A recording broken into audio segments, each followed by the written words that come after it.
Welcome back, ladies and gentlemen, to the closing session of Business Europe Day 2015, where we will have two panel discussions.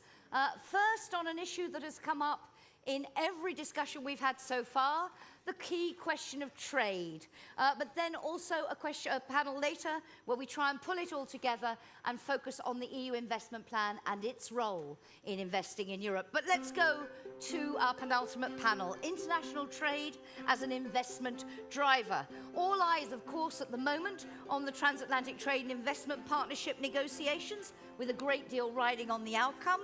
The EU also negotiating with other strategic partners around the world.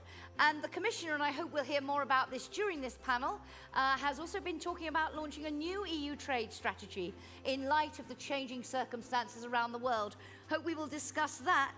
So the key question we want to address in this session is, how important is international trade as a driver of investment, and what are the main challenges that need to be addressed to ensure it can play this role to the full?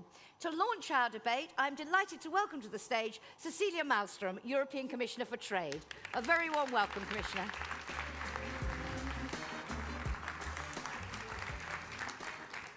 Thank you very much, Jackie. Ladies and gentlemen, good afternoon. I'm delighted to be here today. I see that you have a very busy program, so I congratulate you and hope you've had good discussions as well. And it's certainly very timely to talk about investment and trade because, of course, we all know, and I think my colleague Jyrki Katainen, who will come in a little moment, I think will tell you more about how important investment is for our recovery. And I would like to focus my short introduction on the role of foreign direct investment in our recovery and how trade policy can stimulate it. Investment from abroad into Europe is vital, of course, because it helps give life to the creativity of European entrepreneurs, and doing so creates jobs, generates prosperity. It brings ideas and innovation from other parts of the world into Europe, and this is good for many sort of human and social and cultural reasons, but it also drives our economy forward. Although we are here today to talk about investment in the European Union, we also have to remember that we get a lot of benefits from others investing when the European Union invests outside as well. It helps our economy as a whole to stay competitive by making our companies more efficient, and that's what will keep jobs in Europe over the long term. Investment on the international arena, of course, flows in both directions, and they're very essential if we want to understand how today's world economy works. It's very much based on value chains. We make our products and services in a very complicated series of steps across different parts of the world. Foreign direct investment in both directions is therefore essential for us to connect those chains which drive prosperity. So the question is, what can we do through the trade policy to strengthen these investment flows? Well, I would say three things. First, we can free up trade itself, both in and out of the European Union.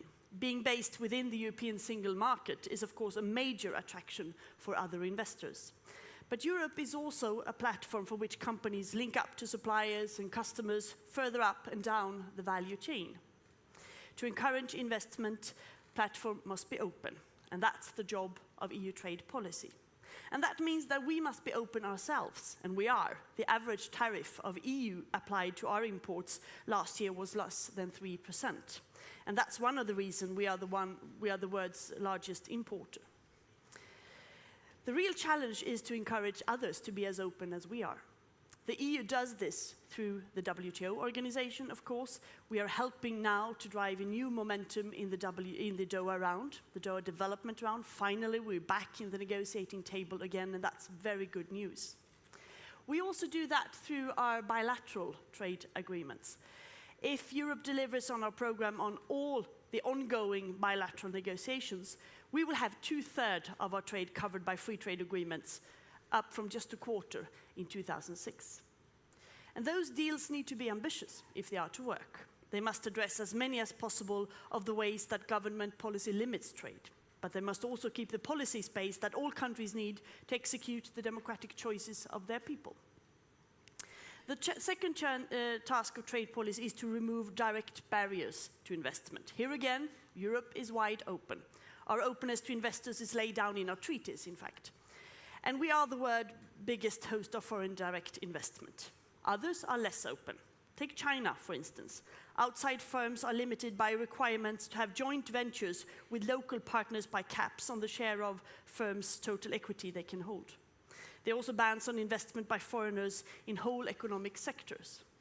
And this is just one example of many countries who have restrictions like this, but it's an important one. And that's why we are aiming to tackle this through our negotiation for a bilateral investment agreement between us and China.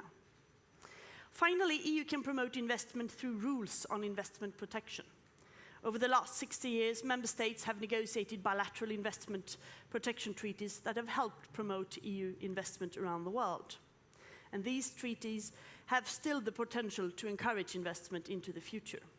But it has become, as you know, a very controversial subject. ISDS is one of the most toxic acronyms in Brussels right now. And to some extent, I understand why, because they were made quite some time ago, where focus were rather on investors than on states and on governments' right to regulate. So we have an approach here to strike the balance right. We've done that in our negotiations with Canada, reformed the ISDS agreements, and we want to do more in the TTIP agreement and further agreements that we are negotiating, for instance, with Japan and Vietnam. And we are talking intensively with member states and members of the European Parliament about this right now. And that conversation is essential, because if we want to be able to use investment protection agreements to drive investment flows and create jobs, we need a system that is based on European values and that has the legitimacy of people. So all of these actions, of course, require business support. You know that. Your voice, your examples, your stories on how trade investment influence on the ground are key to explain to people why this is important. And your credibility is, of course, much bigger than the Commission. There is a vigorous debate ongoing on trade right now in the European debate. That's a good thing, that's important. But we all need to engage. We will engage, and you will engage, and talking today is yet another possibility to address these issues and engage. So I'm looking very much forward to our discussion today, and thank you very much for your kind attention. So much, thank you. If you'd like to take the green chair, that would be lovely, because I'm going to come over here now and join you. So, no doubt about the importance of this issue, a dramatic clash of symbols to show just how important it is. And that key question of openness both ways, as you said, the EU wide open, the challenge of encouraging others. Are we getting that balance right would be one of the questions. And more broadly, are we getting that balance on the sensitive and difficult issues? Lots to discuss. I hope to tease out of you a little bit more about your new EU trade strategy a bit later on. But let me bring up the rest of our panel. As I introduce you, please do come and join us. Pat Ivory, Head of EU and International Business Development at Ibec, the national voice of business in Ireland, and Chair of Business Europe's US Working Group. A very warm welcome, Pat, and a particular thank you to Pat, who stepped in for the Ibec President, Larry Murrin, at the last minute. So thank you very much. He needs no introduction. Markus, Beyrer, ladies and gentlemen. And Peter Chase, Vice President for Europe of the US Chamber of Commerce. Very warm welcome, Peter. Come and make yourselves at home. So as before, I'm going to ask our panel a few questions just to get us started, and then I will come out amongst you with the microphone for hopefully not just your questions, but again, any comments that you might have. The Commissioner has already underlined the importance of this issue, but let's try and make it as tangible as possible if we can, Pat. In terms of many of the other issues that we've talked about today, people say, well, obviously, energy prices, crucial for competitiveness, therefore crucial for investment in Europe. Why is trade so important as a driver for investment? I think it's crucially important, and I would like to, from my business experience over the years, I'd like to tell you a couple of stories which will illustrate how investment has actually driven the development of Irish SMEs and has also driven the development of Irish multinationals. The first is, I should say my president, Larry Murrin, apologises he couldn't be here because he's actually meeting a major client today, so he sends his apologies. But I'd like to talk a bit about Larry's company. He formed it in 1985. It was a very small SME, and producing processed meats. He started selling to pubs and to retailers in Ireland. He quickly discovered that in order to grow his business, to meet his ambition, he would have to trade internationally. So he went to Britain and he pounded the pavements in England and tried to sell his products, and he found that it was very competitive. And then, after a number of years doing that and having some success, he had a breakthrough. And in 1991, he was listed as a supplier to a group called Pizza Hut. I think everybody's had a pizza. I think everybody knows what a pizza is. And it was convenience foods was an upward trend in Europe, and he was supplying the cooked meats for that pizza. Through that development, he has grown his business to employ 600 people in a state-of-the-art factory in Ireland producing processed meats. He has also made an investment in the UK, in Northampton in England, employing 300 people in a state-of-the-art factory in England. Of course, what's interesting about this particular story is that Pizza Hut is an American company, and it is investment in Europe because of the single market and the opening up of the single market. They came here in 1991, and he has developed from a very small Irish SME into a very successful company, and he's now the #1 supplier for that company. And he has other clients, Subway sandwiches, Domino pizzas, also American investment in Europe, which has helped the development of an Irish all SME. coming through that looking for expansion, Yes. looking for a way, and then trading up. Yeah. Now, can I just Yeah. the other direction? I think the Commissioner mentioned we also invest in the United States. So Glanbia, an Irish dairy company. I worked for the dairy industry for 15 years. We tried to keep the US market open for dairy products. I testified before an International Trade Commission in 2003 on milk proteins, which Glanbia exported to the United States. We succeeded, so they continue to export milk proteins to the United States. But now Glanbia is employing 5,500 people. Its turnover is 3.2 billion, and it has 8 manufacturing sites in the United States. It has a major joint venture in New Mexico with a group called Southwest Cheese, and they are one of the biggest suppliers of American-type cheese in America. So we also create jobs in the United States. That virtuous circle of it working both ways. Markus, in terms of how important this issue is, clearly central, you chose to make this one of the topics of the panels today. Why does it matter so much, and what do you see as the main challenges now if we are to meet that, to put it where the Commissioner talked about it, the importance of openness both ways? What are the key challenges to really capitalise on this now? Well, I mean, number one, on the why is it so important, let me give you a threefold answer. Number one is clearly growth is happening outside Europe. I mean, we learned today that 90% of the growth will happen outside Europe. So it is a clear selfish interest that we get access to these markets. I mean, this is a no-brainer. Number two, and let me bring you an example from my home country. Cecilia, Malmström and myself, the Commissioner, we have, of course, some debates about my home country because at the time being it's not the most easy one on TTIP. But this is comparable to the history because, while in Austria we always were skeptic on certain opening ups, on free trade agreement, EFTA, EEA, accession to the European Union, opening up of the eastern countries. But the truth is, all these steps were major jumps forward. Because first, what happened, of course, we took advantage of the larger markets, and second, we became better ourselves because the competition made us stronger. And I mean, this is a second no-brainer because if I think back more than 20 years back, I mean, Switzerland, as far as wealth is concerned, was out of sight for us. Today, we are more or less on equal footing. And this is thanks to all the things I was talking about, which we were skeptical about. And now TTIP is the same story, but I'm sure at the end we will succeed to convince my friends back home in Austria. And let me give you a third reason, which is not a pure economic one. A good friend of mine, a Jesuit, opened up houses for defavored children, in this case in Romania and Moldavia, and we supported him. But he was always telling me, look, I mean, the best aid to these countries is trade and investment. And he knows what he's talking about. And the challenges is, I mean, today, very technical issues have become very political issues. And today we are very often faced to a general critique about globalization, which is mixed with other things. And the third challenge is we don't have so much protectionism anymore as far as tariffs is concerned in the developed world, but the protectionism comes along in different forms. And this is something we will have to work upon in order to generate the benefits we all can gain from free trade.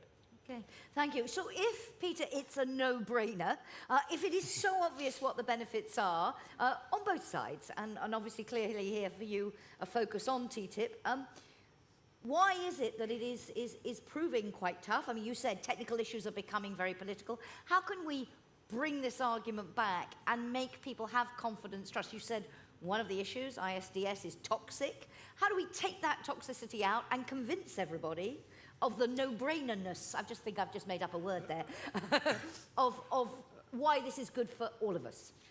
Well, thanks very much, Jackie. As you know, we're actually having this debate in the United States right now. The debate in the United States right now is whether or not the US President the Congress should give President trade promotion authority. And the issue is precisely this one. Is trade good for us? Is it good for our economy? And there is a debate. There's a debate in the United States. There is, I think, a debate in part because some people feel that trade isn't always fair. I'd like to come back to that in a second. I think that the Chamber, which of course, I work for the US Chamber of Commerce and we spend all of our time promoting free trade. We also think it's a new no-brainer in the sense that 38 million jobs in the United States are directly dependent on our exports. And it's not just our exports, it's our imports. The import side also generates jobs when people are thinking about how you're going to employ people.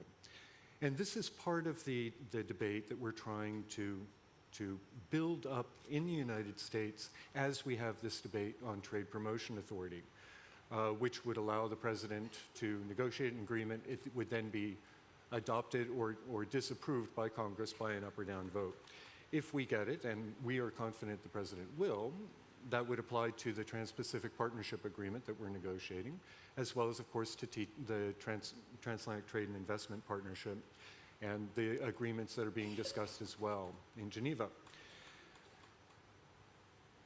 But the question you started with was, why is it so important to investment? Markus put his finger on, to me, the key argument, which is as big as the United States is, as big as the European Union is, 95% of the world's consumers are outside. And if you're a businessman, you want to sell. You want to sell to your you want to sell because that volume is what creates jobs. It forces you to invest. So from the point of view of the Juncker program of building investment in Europe, from the point of view of what Business Europe wants, the equation is 100% direct. In terms of taking out the toxicity, I think that the real thing is we have to do two things. One, we have to continually explain the relationship between being able to do business with international countries and how that promotes jobs. We need as well to help people understand what's happening in the manufacturing sector, where in the United States, it's very easy to demonstrate that the number of manufacturing jobs has gone down not because of trade, but because they're being outsourced, if you want to put it that way, to a land called productivity. And the third thing I think that governments need to do is they need to talk about how do you help people if there are negative consequences from trade. Okay, come back on those issues. And I don't want to spend, this discussion isn't just about TTIP, but just to establish just how much is at stake here. Markus, how important is TTIP for Europe? You've talked about TTIP's role, not just in terms of its direct economic benefits, but also in terms of our weight in the world. Markus, for you, how important is it that we get this deal and we get it quickly? Well, I mean, number one, this is, of course, one of our top priorities. I could bore you with a lot of figures, but you all know them. So let me make it simple with the four main reasons for me. Of course, this will create growth and jobs. It's a no-brainer. We can discuss about how much, but it will. All serious studies say it, and it will. Number two is, it's good for the consumers, of course. because they will get a wider range of products and services at a lower price thanks to competition. But number three, and this is the most important part for me, this is the strategic necessity. And if you look, and I talked about critique towards globalization, if you look at the debate, if you look at the critique towards TTIP, and if you set aside the folkloric issues like the chlorine chicken, which sometimes is strange, but we won't get it, but you set this aside and you discuss the investment protection separately, which you can discuss, but differently as it is discussed. The rest is a general critique towards globalization. So the truth is, whatever we do, globalization will continue to happen. And so this is our chance to shape globalization according to our values, and I say without shyness, Western values. Because of course there's differences between the United States and Europe, and there's a number of debates we're having amongst friends. But if you look at the world from a larger perspective, I mean, we are the most similar parts of the world. So we have to shape globalization according to our values, otherwise they will be shaped according to other values. I was going to say, and if we don't seize the chance? Less. Sorry? If we don't seize the chance, what is the consequence for Well, Europe? the consequence is that it will be shaped according to other values, maybe with a higher mixture of Asian values. And this is not about good or bad, but it will be less in line what we think is the right thing to do. And the last point, is the SMEs. Again, I mean, I think about my home country. I mean, why is the Austrian economy so strong? I mean, there's many reasons, but one is the backbone is very strong SMEs, being number one or top three in the world market and niche markets. And we have this now in the single market. But now we need to bring more SMEs in Europe to the transatlantic marketplace. But we simply keep them away because we have double testing, double procedure, double you name it. And this is what we have to get rid of. Thank you. And Commissioner, from your point of view, this role, apart from the direct benefits of TTIP, this role of enabling us to be a player in global rule setting, to shape globalization, as Markus put it, in our own image and in line with our own values, how important a part of that, how much is riding on TTIP in that broader sense, do you think? That's very important because as has been said many times here today, I hear, and I also used to repeat that figure, 90% of global growth will come from outside Europe. So we need to find allies, we need to be present at the markets, but we also see that we live in a world where our values, shared by many others as well, are being put into question. We share many values together with the US on human rights, fundamental rules, good governance, democracy, but also we have the highest qualified regulators of the world. People who know how to put rules to protect the consumers. And if they are brought together, when we talk about new technologies, electronic cars or nanotechnology and so on, I mean, there will be new things coming up every day. If they are being brought together and together find high, good standards to protect the consumers in a functional way, they can be leading. And that's really good. And if we don't do it, someone else will. And that key element of TTIP, which is this discussion on regulatory cooperation, it's between not trade negotiators, but between regulators being a key thing. Pat, I saw you nodding there. In terms of the importance of all of this, I think one of the key things that TTIP can deliver is growth and innovation for Europe and for the United States. And if we've already seen earlier on today how Europe is actually losing ground in terms of innovation. If we fail to agree a trade and investment agreement between the two of us, it is undoubted that innovation within Europe will be lower. We have, Commissioner, in our opening statement, talked about the value of foreign direct investment. If you look, for example, at the pharmaceutical and the medical technology sector, in Ireland we have significant US investment from those two particular sectors. They have also driven huge development in SMEs in Ireland in those particular areas, to the stage where these companies now are becoming world leaders. Creganna, an Irish medical technology company, in 2010 bought an American medical technology company. It is now has a tree platform. It's based in Europe. It's based in Minnesota and California and Silicon Valley, and it's also based in Singapore and China. So that kind of development will not happen without agreements like TTIP. Broadening out from TTIP now, and can I ask you, Commissioner, I saw you quoted in a speech recently talking about a new strategy. I gather planned for the autumn, is that right? It is. What is the thinking behind this? Why do we need a new strategy? And can you give us a sense of where you're going with this? And then I'd like to get a reaction from the rest of you to it. Yes, I think we do need to get some coherence and some strategic thinking in our trade policy. We have been engaging in so many different bilateral agreements. That is a good thing. There are so many things happening. We talk about the global value chains. We need to get a more strategic view on this. We need to see our priorities with bilateral partners, regional partners. We need to see how we can step up the multilateral agenda. What can happen if we manage to conclude the Doha round? What will happen afterwards? How can we use then WTO? And we need to make sure that, of course, trade is a very important economic tool, very, very important. I don't have to dwell upon that. But it's also an important political tool. We talked about values. We talk about how we can support developing world. We know that trade is the most important factor to get out of poverty. But it cannot be alone. It has to be embedded with good governance, with distribution, with infrastructure, with rules. And attached to this are, of course, rules on labor rights, on fundamental rights, fight against child labor.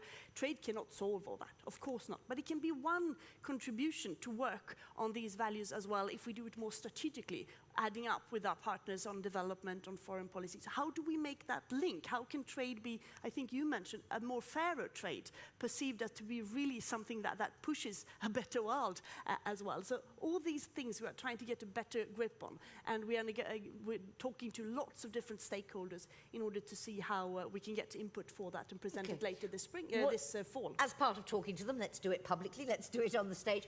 Your reaction in terms of, do you think we need a new strategy? And if we do, where would you like the focus to be? Markus? Well, I mean, first, of course, we have to be ambitious, but I think the Commission is and this Commission is. Because, of course, I mean, the transatlantic piece is the most important one, so we really need to get TTIP done, and we need to also bring CETA home, the Canada agreement, because, I mean, I think a very good agreement has been negotiated, and now we have to bring it home, meaning to have it entering into force. So this is the transatlantic piece, which of course is the most obvious one. But of course, I mean, the free trade negotiations we are having with Japan is nearly as important, because when I talk about sharing similar values, I would also add Japan up to a certain extent in many fields. So this is a very strong piece. And then of course we need a clear strategy for the major economies, which means China. I mean, we talk about this investment agreement, but it will mean that we as Europeans will have to be united. Because of course there will be tough debates about the market economy status and others. So this is about being united. And this brings me back to Canada. I mean, sometimes, of course, we are ambitious in what we are asking from the Commission and from our negotiators, but sometimes as a continent, we are not making their job much easier. Because I think Canada is an excellent result. I mean, we got many points, access to public procurement, things like geographical indications. Anglo-Americans normally would think this is a crazy thing. And I know that the US negotiators were pretty uneasy about the results of the Canada agreement. But we are not able to use this wind because we have a stupid debate whether we want the agreement as it is or not. So yes, we need to have a very ambitious agenda, and we will ask the Commission to come up with one. But at the same time, I think we will have to think about what we can do better in the continent in order to make their job easier. Okay. Peter, without asking you to tell the EU what to do, but generally, do you think the EU, US, etc., need to take a strategic look at this? And I'm particularly thinking here of what the Commissioner just said about this proliferation of bilateral deals. And I know she said, if Doha is completed, and I'm thinking, well, that's quite a huge if at the moment, but how do we need to replug all this back into the multilateral system? Do you see a future for Doha, for getting back to a WTO focus? Or do you think it's at the moment it's still run out of road? Can we revive it? And how important is it to have this strategic look now at where we are? How many questions was that? I like to make your life difficult. Jackie, the first thing that I'd like to stress is that, you know, I'm here as a representative of the U.S. Chamber of Commerce, in part because U.S. companies have invested so deeply in Europe. And the decisions that the Commission makes on things like this matter, which is why we have such an effective AmCham EU here, and they engage, and I hope they engage very much. We have a lot of our members here who are also members of Business Europe. So if I comment on the strategy, part of it is on their behalf. Absolutely. They are committed and affected stakeholders. I think that Markus had it correct in terms of making sure you've got to renew your vision. You've got to make sure you've got a strong vision. It's always good to sit down and replan, because I think the last time a strategy was done was 2010, if I remember correctly. But I think the one thing that I would actually really focus on is you need to execute. And you need to execute not just in terms of negotiating the agreements and actually bringing them home, as Markus did, but I think there also has to be a real outreach to companies afterwards to make sure that the companies are taking advantage of them. And there's a real important aspect to make sure that the parties that have entered into obligations with you are actually keeping them. And I know that there's been a lot of work recently, for instance, on the implementation of the EU-Korea FTA. And that follow-up is as important as having a strategy. In terms of the WTO, we would love to see the WTO up functioning as a negotiating venue, as well as what it's doing right now is protecting and to an extent expanding its rules, and that's great. It can be, it should be, a more effective place for further liberalization. There are things going on that people aren't as aware of, like the Trade and Services Agreement, and which would bring a lot of good. Also the Trade Facilitation Agreement, and this is another part of the implementation aspect. It's one of those things that I think very few people actually are aware of. The thing that affects SMEs the most is dealing with the bureaucracy of moving product. And if we do things like use TTIP or anything else to raise the de minimis level for small shipments, you could make a huge difference to a lot of businesses and a lot of business possibilities and opportunities for people. That crucial question of follow-up. Don't just say, okay, we signed a lovely deal, that's marvelous. I'll give you a chance in a minute, Markus, but I want to just give Pat the opportunity to talk about, do you think we need a new strategy, and where would you be putting the focus? I do, and I think that it was the right decision to open bilateral trade negotiations with Korea, with Singapore, with Vietnam, with Japan currently, with Canada, with the US. This was the right decision, and it is bearing real fruit, and we need to continue to push on and complete these. But we also need to have a holistic approach in terms of how we bring trade policy to a broader world. And in Bali, for example, the WTO agreement in Bali did very important things on trade facilitation. And one of the things that it did on trade facilitation was it provided funding and mechanisms to help the development of really least developed countries in Africa, for example, where through getting to better trade facilitation, that these economies could actually grow and develop themselves. So I think there is a broader societal role that trade policy can bring to actually helping development. And also, you cannot ignore the importance of emerging countries like India, China, Brazil. They have to be at the table at some stage in the future. But what TTIP can do is it can set some really good standards and can kickstart those kind of discussions again. Markus, you wanted to jump in. Well, Pat covered half of it, which is of course South America and India. So this is covered, but just to underline two things Peter was saying. Number one is, of course, the outreach to the SMEs, bringing back to the SMEs, and I think Commission is starting certain things on this, and we need to all be vocal on this to attract them and to tell them where the opportunities lie. But what I wanted to refer to is South Korea. Because this is, I think, a very good example to prove how it works. Of course, there were question marks. There still are, if I think about the car industry, and we take this very seriously. And there's learnings, of course, because now we see that certain things continue to drift apart. This is why in TTIP or in the ambition in the Japan agreement, we want to have also forward-looking instruments, so there's learnings. But if you look at the mere figures, I mean, South Korea provided us with a turnaround. I mean, we had a trade deficit, now we have a trade surplus. So trade works, and it also certainly works for Europe, and I think this we should bear in mind. Okay, let's go out and see. I'll give you a chance to respond to all of that in a moment, Commissioner, but I just want to see if anybody wants to join in our discussion. I see one hand going up already. And again, just to remind you, if you could please introduce yourself and please be brief. Thank you, sir. Thank you very much. You just talk. Okay. Jean-Pierre Kempeneers, Royal Philips. First of all, big thank you to Business Europe for the excellent program. And thanks to the panelists for your insights, particularly to the Commissioner, and for your relentless efforts to bring TTIP outside of Brussels. One comment on TTIP and one question, if I may. A level playing field on procurement on state level is of utmost importance to a company like Philips and other European companies. We have our largest footprint in the US, and the US government is our largest customer worldwide. The US can keep Buy America as long as it is not longer applicable to the EU companies under TTIP. Then my question would be, what in your view, Commissioner, would be the potential impact of a trade promotion authority and the Trans-Pacific partnership on TTIP? Thank you. Okay, thank you very much. Yes, please, madam, if you could lean over. Thank you very much. Thank you very much. I'm Joke van der Band from the Dutch Federation of Industries. I have the feeling that we are more or less preaching among the converted here. Everybody is in favor of TTIP. Well, maybe then you can answer the question I have. How are we able to address the people who are against it, who are not listening to rational arguments?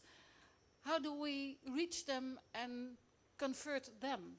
Thank you very much. I'm going to take a couple more, if that's okay with you, just in the interest of efficient use of time. You, sir, and then I'm coming to you. Thank you. I'm Jonathan Peel. I'm the member of the Economic and Social Committee, and I'm actually going to be rapporteur on our forthcoming opinion on your new strategy review.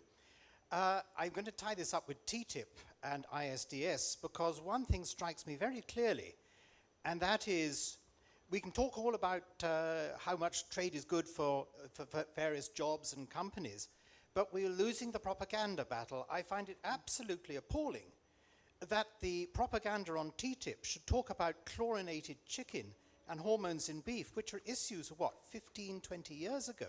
Why are they being brought up now?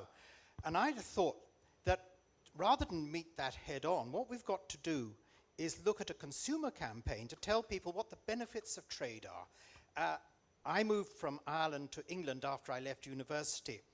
And in my local supermarket, I can now get all those Irish foods that I always wanted to bring back in my suitcase. I can now get them in my local store.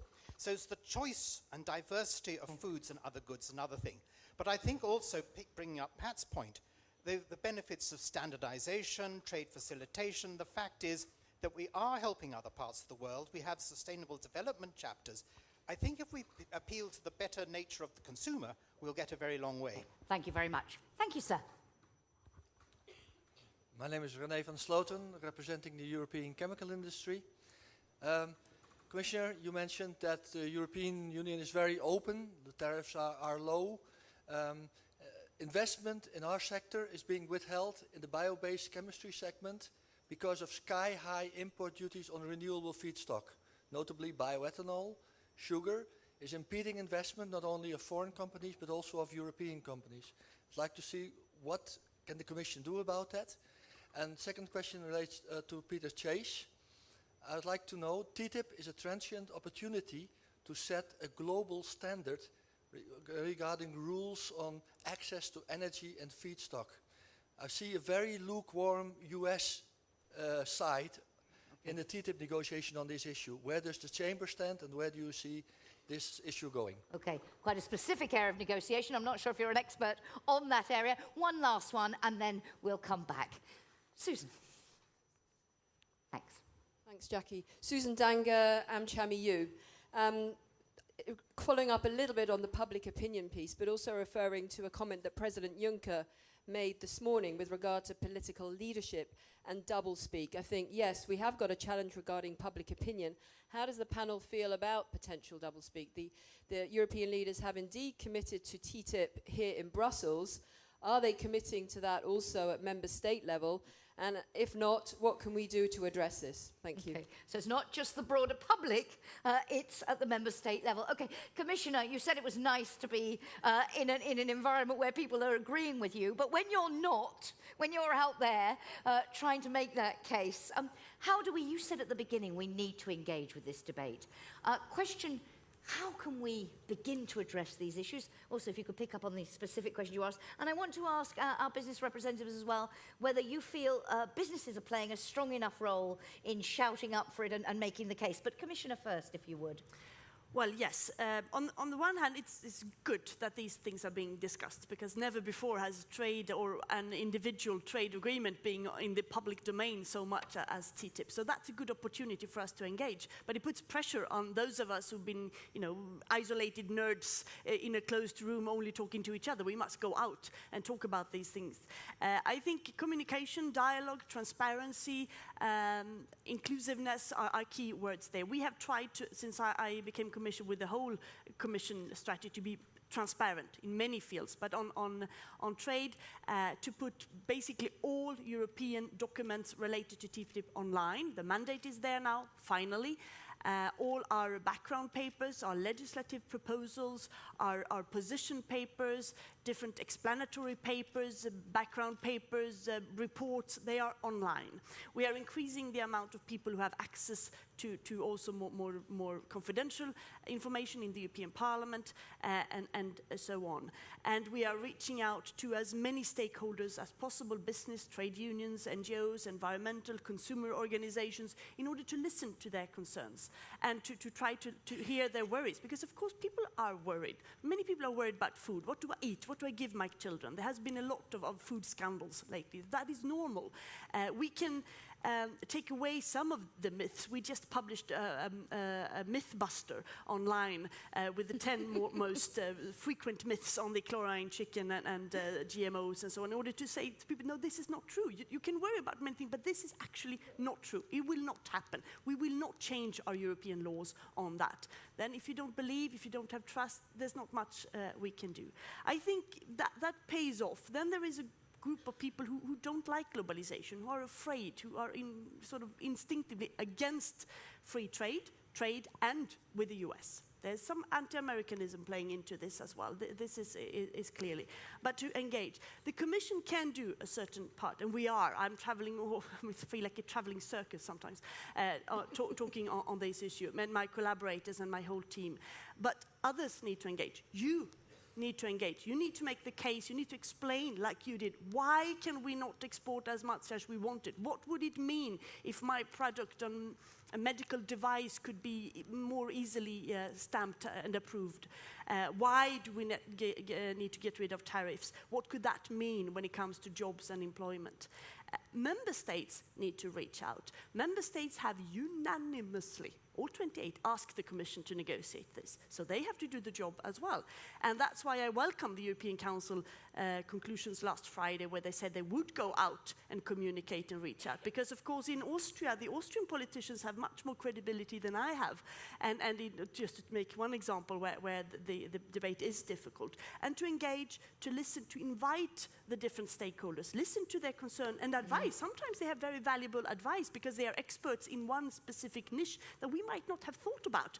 Have you thought about this consequence could bring? So we can bring that into negotiations as well, and people want to be included. And on the very specific question, just a word on, yes. I like Buy American as long as yes. it's European as well. Yes, this is one of our most offensive interests, of course, to open up the public procurement market for European companies, but we also know this is difficult for Americans.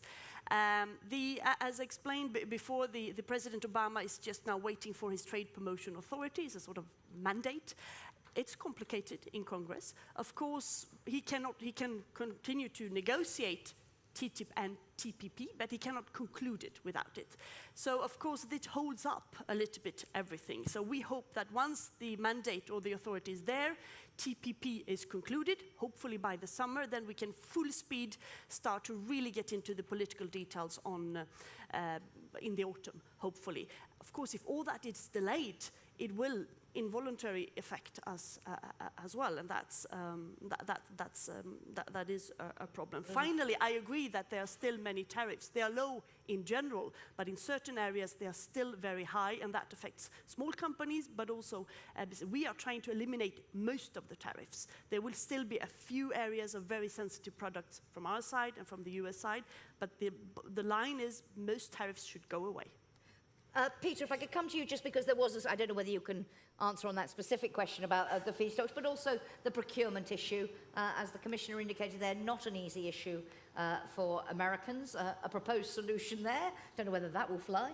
How do we deal with it? Well, a couple of things that I'd also like to go back to. I think that there is a debate in the United States about trade revolving around Trade Promotion Authority. And part of the debate, I mentioned the 38 million jobs, but also we have 20 free trade agreements where we've significantly liberalized other countries' markets. And those 20 countries are 10% of world GDP or something like that. They take half of our exports, of our merchandise exports. Trade agreements are powerful tools. There are 17 million jobs there, and that is part of the discussion that one just has to have. There's something I think also in the debate in Europe is that Europe takes itself for granted.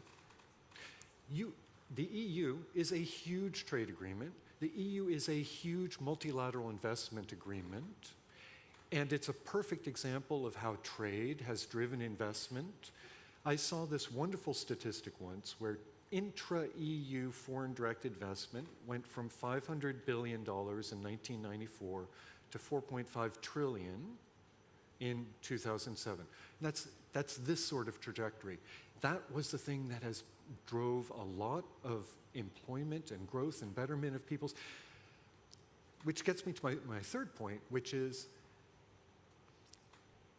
I think as part of this debate, the business sector, the governments, others, we need to stop saying what TTIP won't do and start talking affirmatively about what we think it will do. And not just what it will do, but why what it will do will be very much in our interests, in our democratic traditions. This whole thing about regulatory cooperation, the Chamber has just released a paper. One of the things we're trying to push out is that the way regulatory cooperation will work in TTIP will both reflect and affirm our democracies. ISDS, as far as I'm concerned, is all about strengthening the rule of law. And I'm sorry, I think we have to spend a little bit less time being defensive on that and a little bit more time saying passionately that we believe it. Now, government procurement, the US Chamber loves government procurement, loves to get rid of Buy America. We'd love to get rid of it if we could. Good luck in your negotiations.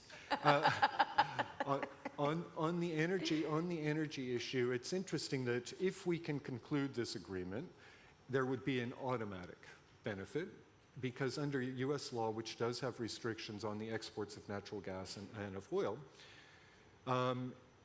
it would mean that there would be an automatic authorization for exports of LNG from the United States to Europe. The issue of export of crude is an example of how democratic this is. That will be a democratic debate in the United States, whether or not we lift the prohibition. Thank you very much. Markus and Pat. Well, I mean, on energy, I mean, Peter knows my arguments, but I mean, we have been aligned with the United States when we told the Chinese that it's not a good thing that they restrict the exports on rare earth. We were successful. We asked exactly the same thing from the US, and I think this is fair enough, and they know our argument. This has been there since the beginning. On public procurement, this is the same thing. We had a very clear message from the beginning on. We said we need you to open up your public procurement markets because we'll need to get something on this in order to explain the agreement. And this is very important. Of course, it's not helpful if we say we don't want this and that in the agreement because then, of course, if this is a difficult topic for the US, I mean, they might say, well, I mean, then we might not have public procurement. But on what Peter said on the ISDS, I think this is a very important point. Because what does the investment protection say, the ISDS? It says of course, you can, as a state, take a democratically legitimized decision. You can change your positions. But if you do this in breach of international law, and if you discriminate a company, this company should get a compensation. And I think if you go into the detail of this debate, I mean, this is, everybody would agree. And this is what our Swedish friends did in the home of Commissioner Malmström. They had a debate with the trade unions, and they were sitting down and they were saying, well, okay, democratic decisions, you can take them, fine.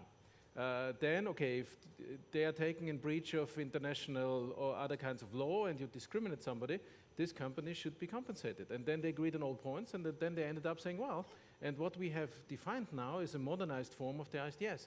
Well, then I think at the first time they said, but we cannot back this. But then they were sitting together again, and now they signed the paper, which is going the direction of a modernized ISDS. And I think this is what we need. And I think that in the 60s is the end of wisdom.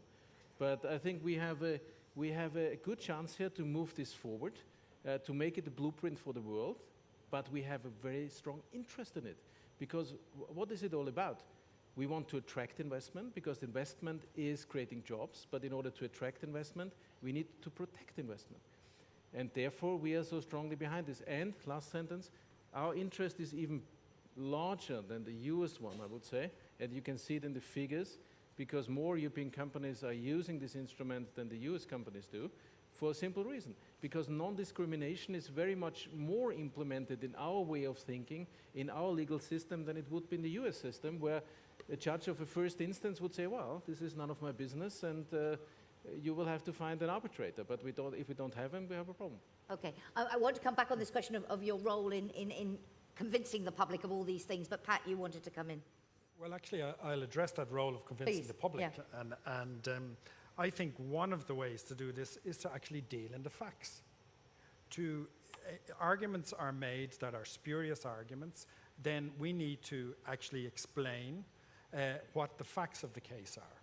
And I think when you put the facts on the table and when you address those kind of concerns in a very rational way, it is difficult for people to continue to make those objections. Now, obviously, sometimes behind these objections, like on investor protection or on chlorine chicken, etc., it is about globalization, anti-globalization agenda.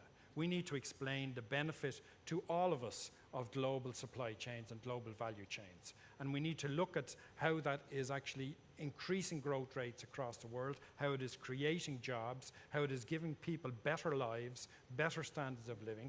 We need to be confident about our own continent. We need to be more optimistic about the future, and we need to convince and tap into the belief of our consumers and our workers in their future. And I think that this is tomorrow in Ireland. The government will launch a study on TTIP, and the Commissioner has very kindly agreed to come over to launch that particular study. The study is independently produced, and it will set out the facts. We have invited the trade unions along, NGOs, everybody who is concerned about the agreement, for an open and frank discussion. Okay. Can I just ask, Markus, and then Commissioner, I'll come back to you, but in terms of this battle with public opinion and sometimes with governments and so on, question about, you said at the beginning, the EU is wide open, the challenge is to encourage others to be as open as we are. Your own market access report, looking at the barriers earlier this month, talked about needing determination to level the playing field. There are problems out there. And I'm just wondering, in terms of winning this argument more broadly, whether companies feel the balance is right between the degree to which we open up ourselves with all the benefits you've highlighted and underlined, and the degree to which we are tough in getting others to open their markets to us. Are we getting it right, or are we perhaps sometimes a little bit reticent about pushing others to be as open as we are? Is that part of this equation in winning the public battle, or is it just a question of explaining, as others have suggested? Well, I mean, there's two sides of this coin. Number one, of course, I mean, we will always ask for more, and we will always say we should be more ambitious in what we get from the others. This is in our DNA, I would say. But I would say overall it's very clear that we made a lot of progress there, but I'm not so sure whether this is really interfering with the public debate. Because the public debate is much more questioning the overall mechanism.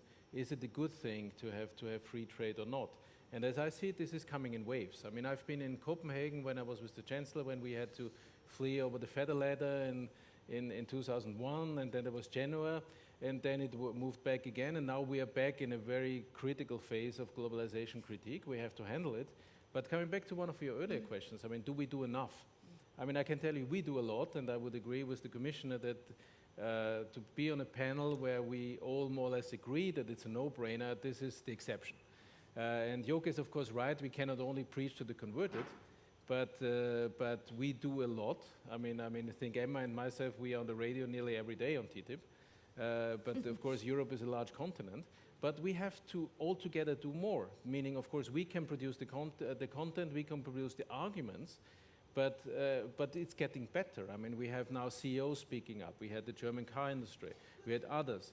Now we motivate more. But I think we will only win the battle if more and more of those who are still sitting at the bushes will speak up.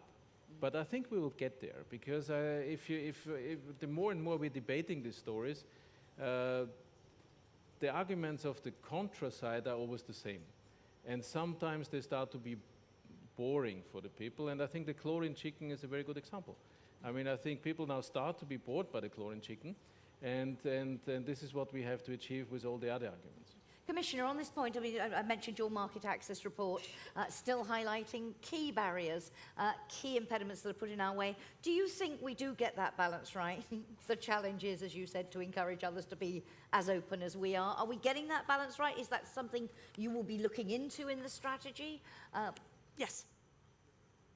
Because you think it may not be. I've never had such a straightforward reply in my life. That's joyous. No, we're obviously not doing enough. That's why we are mentioning. Yeah. But it doesn't mean that we are sleeping. We think that we are moving ahead. We need to open up more. We need to do more. That's why we publish these reports to identify the issues. This will be addressed in our strategy, but also in our daily work. Because the solution is not to close Europe. The solution is to open up the others. Well, that's the point, isn't it? Yeah. Because some people will then say, well, if you're not getting it, the solution is to close. And that's where you get, sometimes in the American debate as well. If we're not getting as much out of it as we're putting in, perception, true or not, then that contributes to making it tougher to make that case. Either of you. Pete, Markus, you wanted to dive in. But there's one point one point I forgot, and the strong point I want to make. Because you're right, of course, you have different reactions to how successful we are in opening or not. And depending on where we go and of our members from what country or sector, normally on a trade negotiation we would have different views. We would have those being very offensive, those being indifferent, and those being rather defensive. On TTIP, this is not the case. We have all our constituencies, all the member federations from the 28 member countries, all sectors, all major companies we are talking to, they're all very strongly in favor. So again, this is a no-brainer, because apparently the ratio of opportunities and risks is so much better this time than it has been in any other cases, that our whole constituency is firmly standing behind us in this story. And this is something which, for me, this is the first time, and this is a very strong mandate. Anybody want to add anything there? Just to say also that the debate in certain countries is certainly very heated, and there are lots of protests. And in most countries, there are, of course, a debate. There are critics. That's part of the healthy. But if you look at different opinion polls, in a huge majority of the European Union states, there is a majority in favor of TTIP. Yeah. So we should not be fooled. So it's the vociferous minority that we're dealing with. Just one other issue. I gather Vice President Katainen is on his way, but isn't here yet, so we have a little bit more time. He's finished, so he will take his time. Yeah. Oh, I love that Scandi tension. I just wonder, one thing we haven't talked about is resource diplomacy and access to raw materials. And this, of course, a very crucial issue for European industry, access to raw materials at affordable prices. Is that something, and Markus, maybe I could ask you this first, is that something you think should be, when we're looking at the strategy and this new trade strategy, is enough attention being focused to it? Is our current resource diplomacy strategy working for business, or do we need to fix it? Well, I mean, I think we need to strengthen it, but a lot of the points we have talked about. I mean, one is that, of course, we should get an energy chapter in TTIP, and then if we should address this in other agreements as well. But this also means this is not only about free trade agreements. This is also, I mean, it also goes for Russia. We need, of course, to have a stable relationship with Russia because, I mean, even so we want to diversify, I mean, there's no alternative for Russian gas in the near future. Of course, we would like to reduce the share, but I mean, we also need a stable relationship there. But I think the major point is really things like energy chapters, like we want to have it now in TTIP. Yeah. Because this will bring us on a more level global playing field. And we have talked about this morning, and our president, Emma Machigali, mentioned it, that we have this 2.5 times higher energy prices, but this is just the average. I mean, the real issue is if you talk about a specific investment, this goes up to 5 times if you compare to the US for gas prices, and they would guarantee it to you for 10 years. And then if you look at the energy bills of some of the larger companies, some of them have been here today, I mean, and then there's a yield difference of 200 to 500 million euros, and you cannot earn this. So we need to be ambitious on this, but I think the right approach is to have energy chapters in these agreements. Energy chapter, a crucial core element. I think if we do not get a right energy chapter and a right energy policy in Europe, then we will not have investment here. Investment will happen where energy is cheaper, particularly in heavy manufacturing. But the key point, I think, is that trade policy does not exist in isolation. It is connected to lots of other policies, like energy policy, capital union, the capital union discussion at the moment. If we do not provide access to finance for SMEs and a better way for SMEs to gain, here in Europe, SMEs depend on bank lending far greater than they do in the United States. We heard that earlier on today. The venture capital market is underdeveloped here. Crowdfunding is not as developed here as it is in the United States. We need to provide access to finance for SMEs, and that again can be part of the TTIP chapter on SMEs, is to link up the trade agreement with all the other policies that have been developed across the European Union. Commissioner, a word, if you would, on energy in TTIP. Yes, we are discussing this, of course, very important for all the reasons that has been mentioned. But we're not ready yet, so I can't tell you how that chapter will. But also that we will talk about other related issues to energy. I mean, our joint commitment to sign up to the United Nations climate goals on energy efficiency, on a responsible use of resource materials and raw materials as well globally. That's all about setting global standards as well. From the American perspective, Peter, though, I mean, the energy question, because America is, relatively speaking, sitting fairly pretty at the moment, looking, as I mentioned earlier, at self-sufficiency within a couple of decades. Is having an energy chapter in TTIP important for the Americans? Do they attach, or is this going to be something where we're very much demandeur? Well, I think that when I hear this issue discussed, people often talk about the energy chapter with the emphasis on the word chapter. And they miss the point that this is about energy policy and about the energy relationship, and whether you have a chapter or how you deal with something throughout the text is a different issue. You know, clearly I think that the good free trade principles should apply across the board. I think that that's a general staple of the US Chamber of Commerce, and including in issues like this. I think that I understand, and it makes a lot of sense, that many people in our Congress who are looking at issues like a legal ban on the export of crude oil in the United States, they are actually talking about and thinking about the strategic implications of our relationship with Europe and the implications of that. And that's a good debate for the United States to be having. It's good that the US is in the position to have it, but that's a domestic, it's going to have to end up being a domestic debate. And the fact that it's happening while we're having this negotiation actually